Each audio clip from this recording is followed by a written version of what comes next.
आपके काम बिगड़ते हैं? क्या आप भी उन लोगों में से हैं कि बहुत सारी बार आपको ऐसा लगता है कि इस बार तो अब मैं एग्ज़ाम क्रैक करके ही रहूँगी, इस बार तो अब मेरी शादी होके ही रहेगी, इस बार तो हमें बच्चा ज़रूर होगा, इस बार हमारे घर में हर कोई बहुत खुश होगा और हर बार आप डिसअपॉइंट होते हो। हर बार कुछ ना कुछ होता है कि जिसकी वजह से आपको वो खुशियाँ नहीं मिलती। जैसे कि कोई अदृश्य शक्ति हो जो आपकी खुशियाँ छीनने की कोशिश कर रही हो, जो नहीं चाहती कि वो खुशियाँ आपको मिलें और आप फिर से डिसअपॉइंट हो जाते हो। तो अगर ये आपके केस में भी हो रहा है तो ये वीडियो आपके लिए यूनिवर्स की तरफ से एक साइन है कि जो भी चीज़ें इस वीडियो में मैं आपको बताने वाली हूँ उस पर अगर आपने काम कर लिया तो आपको आपकी सफलता पाने से, जो भी आप चीज़ें चाहते हैं अपनी ज़िंदगी में वो पाने से कोई नहीं रोक सकता। क्योंकि यही 3 चीज़ें होती हैं जो अक्सर हमारी खुशियों के आड़ आती है, हमारी खुशियों के बीच आती है। तो उस पर अगर हमने काम कर लिया तो हमारी खुशियाँ हमसे दूर नहीं। तो चलिए, without wasting much of your time, let us start with video. But जो भी सॉल्यूशन है मैं एंड ऑफ द वीडियो में देने वाली हूँ, क्योंकि सबसे पहले हमें उनके रीज़न पता होना बहुत ज़रूरी है, इसलिए अंत तक ज़रूर बने रहिए।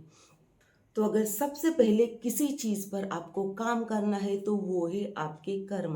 अगर आपके कर्म अच्छे रहे तो आपके साथ अच्छा होने से भगवान भी नहीं रोक सकते। हमारे साथ वही होता है जो हम बोते हैं, जैसे बोओगे वैसा काटोगे। अगर इस जन्म में आपने किसी का बुरा नहीं किया है तो शायद से पिछले जन्मों में किया होगा, क्योंकि जब हम ये जन्म लेके आते हैं पीछे हमने जो भी किया है वो हम भूल जाते हैं। तो जो भी कर्मास आपने क्रिएट की है उसके लिए क्षमा प्रार्थना करिए। आप हो पोनो पोनो प्रेयर कर सकते हैं जो आपको इजीली भी अवेलेबल होगी आपके बैड कर्मास के लिए, क्योंकि एवरी डे हम इतने सारे बुरे कर्मास क्रिएट करते रहते हैं हमारे खुद के लिए, हमारे विचारों के थ्रू, हमारी वाणी के थ्रू, हमारे एक्शंस के थ्रू। तो हमें ऐसे नहीं करना है। हमें हमारे कर्मों पर काम करना है।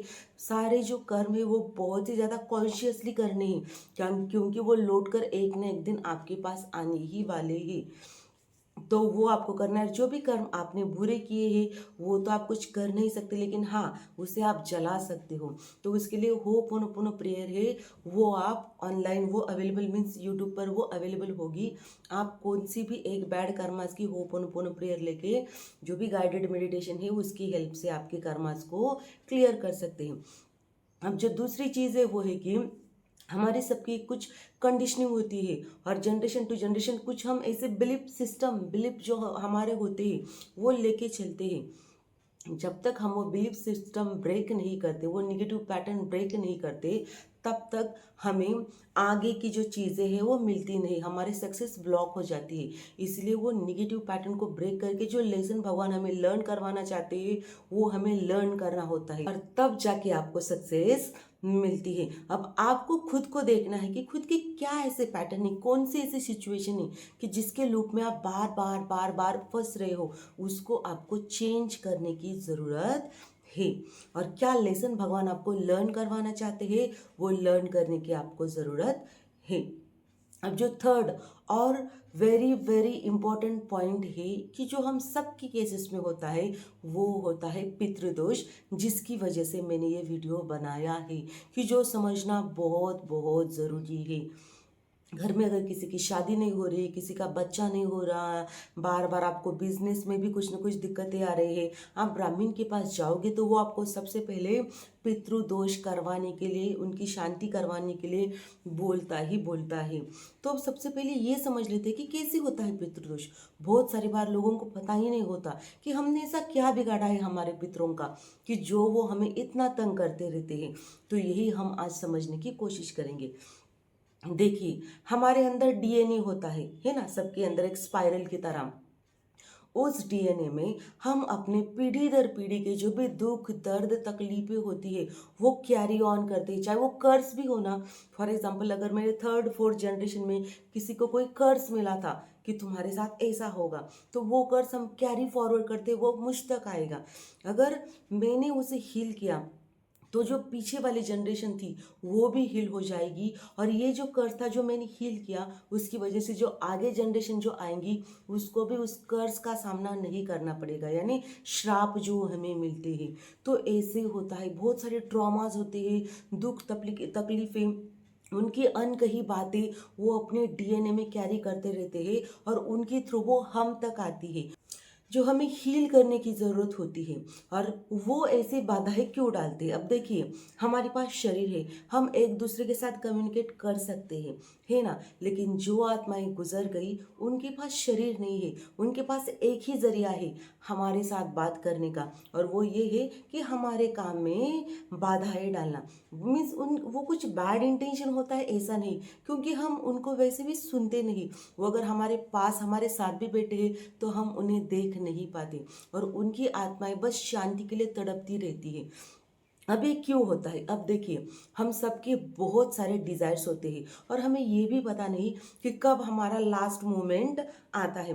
किसी किसी पर्सन की डेथ एक्सीडेंट में हो जाती है, किसी किसी के आग में जलकर हो जाती है, कुछ ना कुछ ऐसी होती है। तो जब इस तरह की डेट्स होती हैं, और चाहे नेचुरल भी डेथ क्यों ना हो, लेकिन कुछ ना कुछ हमारी इच्छाएं ज़रूर होती है जो अधूरी रही हुई होती है। जैसे कि कुछ हमारे कोई एंसेस्टर हो, उनका सपना था कि वो कोई मंदिर बनाना चाहते थे घर के पास, पर वो बनाने से पहले उनका देहांत हो गया, तो वो उनकी इच्छा अधूरी रह गई। अब उनकी आत्मा बस उसी चीज़ में अटकी रहेगी, और उसकी वजह से वो अगला जन्म नहीं ले पाएंगे, उन्हें सदगति नहीं मिल पाएगी। तो वो आपसे वो एक्सपेक्ट करेंगे कि आप उनका वो अधूरा रह गया काम पूरा करें, ताकि उनकी आत्मा को शांति मिले। ऐसा ही अक्सर होता है कि हमारे पूर्वजों की कुछ न कुछ अधूरी इच्छाएं रहती है। बहुत बार वो हमारे सपने में भी आते हैं। अगर वो आपके सपने में नंगे पैर आए तो आपको जूतों का दान करना चाहिए।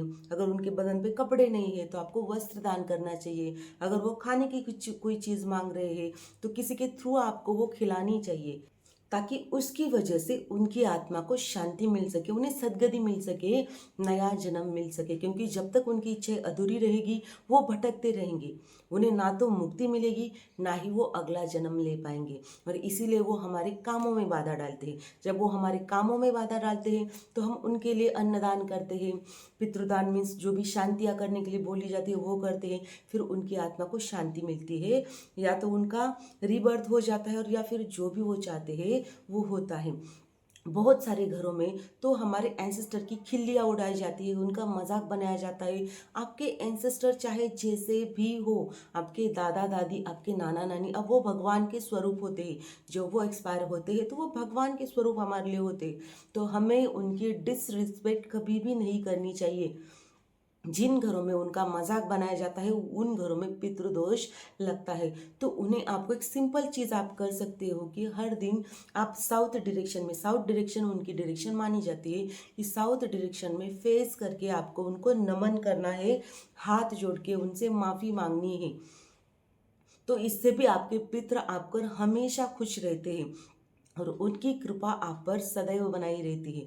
तो हर दिन जब भी आप उठोगे, जब भगवान के लिए नमन करते हो, द साउथ डायरेक्शन में हाथ जोड़कर आपको अपने सारे पितरों के लिए धन्यवाद करना चाहिए, और भगवान को उनके लिए क्षमा प्रार्थना करनी चाहिए कि जो भी उन्होंने कर्मास किए उसके लिए मैं क्षमा मांगती हूँ, मैं क्षमा मांगता हूँ, उन्हें क्षमा कर दीजिए। और अगर उनकी आत्मा को सदगति नहीं मिली है तो उन्हें सदगति दे दीजिए।